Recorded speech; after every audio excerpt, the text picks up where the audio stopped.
Literally just a minute ago, we got an update on how things are going with Christian McCaffrey. I'm going to break it all down for you in this episode. Hit subscribe if you're looking for daily 49ers content like this, commentary, you name it, everything, comments, likes. Appreciate you guys for all of it. You guys are legendary. Let's talk about a legendary, potentially legendary talent. I think Christian McCaffrey is a legendary talent. But let me know in the comments how you guys are feeling about Christian McCaffrey heading into the season. Where are you at? What is your level of concern? I polled you guys earlier today on how you guys are feeling and where your panic meter is at. I put super nervous. That's where I'm at. Like in that in between. I'm not totally freaking out, but I'm definitely not like feeling like, oh, it's all going to be okay. That's how I entered the day. I'm going to tell you in a few minutes how I'm leaving the day based on the newest information that we just got. To paint the picture for you a little bit, this information started out with Christian McCaffrey today suiting up for practice, not being able to be a full participant, but he was out there, which I think is a great sign. We should be excited about that for sure. The hope going into today was that all of this was very precautionary. Okay. Now, I'm not 100% sure, even now with the newest information I'm about to tell you about in a minute here, I'm not even 100% sure if we've gotten past the precautionary phase, if we know if this is a precautionary move. I'm going to tell you about that in a second, like I said, but just some things to help you feel maybe hopeful as you're thinking about this weekend against the Seattle Seahawks and the situation that's playing out. Starting with number one.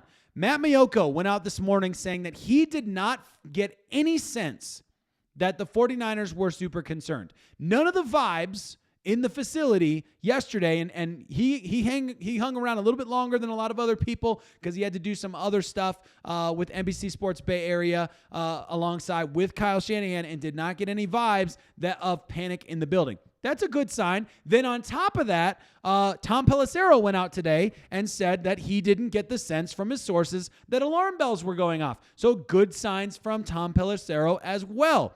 Then, of course, we get footage, and this is just one video, but we got footage from a bunch of different people of Christian McCaffrey out there doing warm-ups, doing some side workouts, all that good stuff. So on the surface, at the very least, I feel better than I did last year. Because while I'm not sure about this Sunday, and I'll tell you what Kyle Shanahan just said if you haven't heard about that yet, but I'm not concerned about the season as much as I'm just concerned about Sunday now. Now my whole season freak out based on, last year situation, I feel a little bit better about that. Then a few minutes ago, Kyle Shanahan took to the podium. And this is where things got really interesting. Some have interpreted this really negatively and are really concerned. Others have interpreted this as fine, okay? Basically, Kyle Shanahan was asked 5 different ways about Christian McCaffrey. In every situation, Kyle Shanahan gave the literal least information possible. He tried to avoid questions. He even avoided one question by answering it in a way that was grammatically incorrect because he was trying to use the word questionable. He did not want to go away from questionable. Now, there's 2 possibilities. One possibility is that Kyle Shanahan is avoiding giving anything away to McDonald and that defense up in Seattle. And that would be smart on his part to make sure that nothing is given away in terms of how the team has to scheme against him. The flip side, though, the other possibility is that Kyle Shanahan is freaked out about the Christian McCaffrey situation, and his responses were basically, he literally said, I'm not going to tell you anything about Christian or any of the other injured players, which is an admittance that he is injured. But we saw him out on the field. So those 2 things are true at the same time. So if I'm looking at what I just saw of Christian McCaffrey and many videos just like that on social media, and I'm seeing that Christian's out there practicing, and I'm seeing that, yes, he's limited on the sideline, trainers are out there, I'm not trying to paint a picture that he's 100%. But we did see that he's physically able to be out there. He has a helmet on. He's out there in some version of coming back, ramping up, that kind of feeling, those kinds of vibes, right? On top of that, you have Kyle Shanahan avoiding the question at all costs. That tells me Kyle Shanahan is just playing his cards really close to his chest. I don't think, and I'm just telling you this because I'm seeing people already freaking out about it.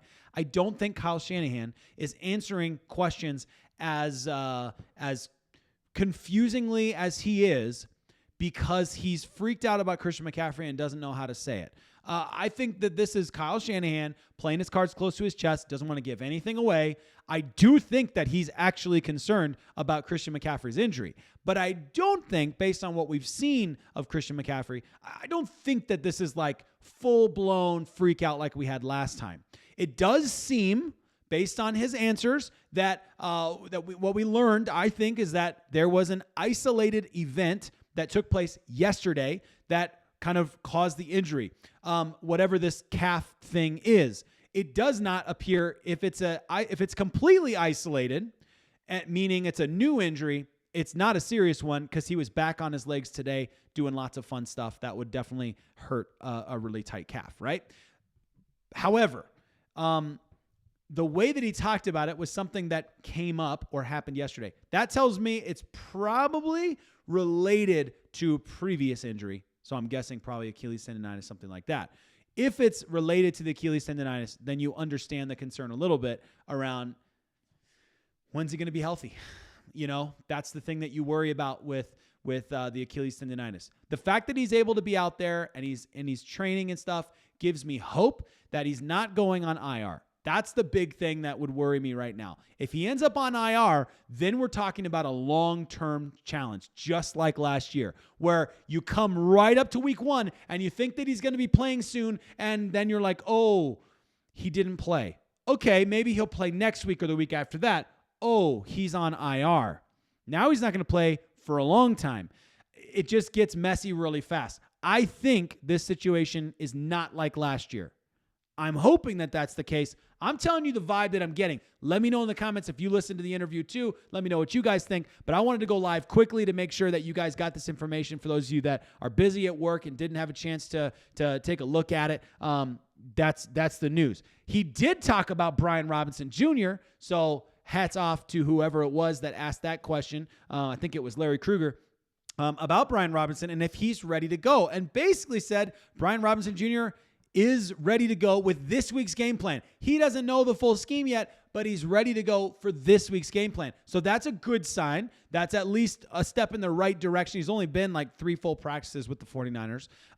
And Akash was talking about this earlier today, saying regardless of if Christian McCaffrey plays this week or not, I do expect him to play, says Akash. It feels like it's going to be difficult to get 17-plus healthy games out of him with a high volume of touches like 2022, 2023. I'm glad the 49ers have Brian Robinson Jr. to back him up this season. Couldn't agree more. This is a great take if McCaffrey misses time, which is most definitely not out of the question right now. Robinson could explode into a top 10 running back kind of role because of Kyle Shanahan's run-heavy, efficient offense. He's a proven between the tackles runner. He's got 3 straight seasons of over 700 rushing yards. He averages over 4 yards a carry. I know that's not perfect, but it's good. And he also has that goal line upside. He scored 12 touchdowns in 2023, just 2 years ago.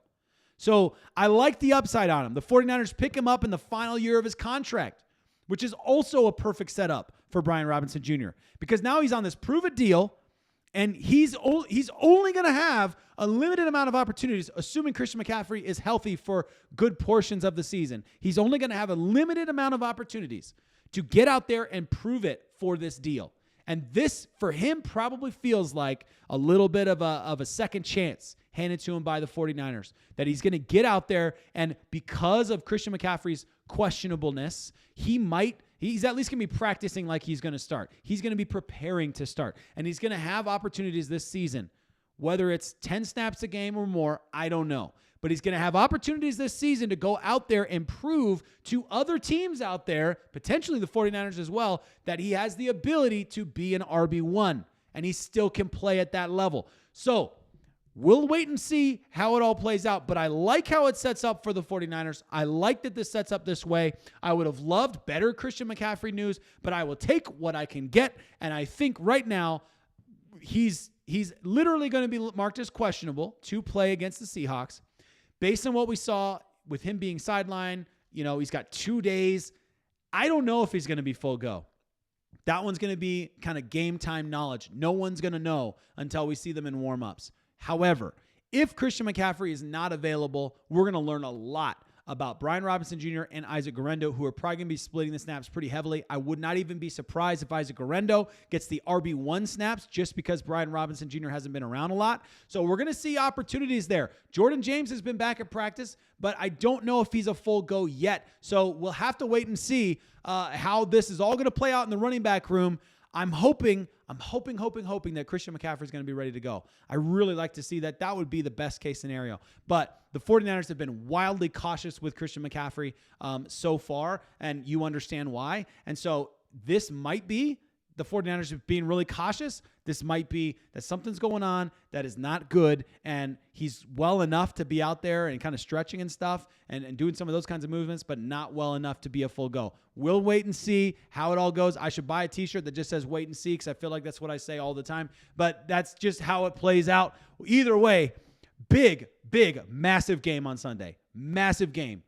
Rival game in Seattle. This feels like a game that you can lose on paper because you can lose this game and learn a lot about your team and come out of it feeling humbled and know what's in store for you if you don't get your act together.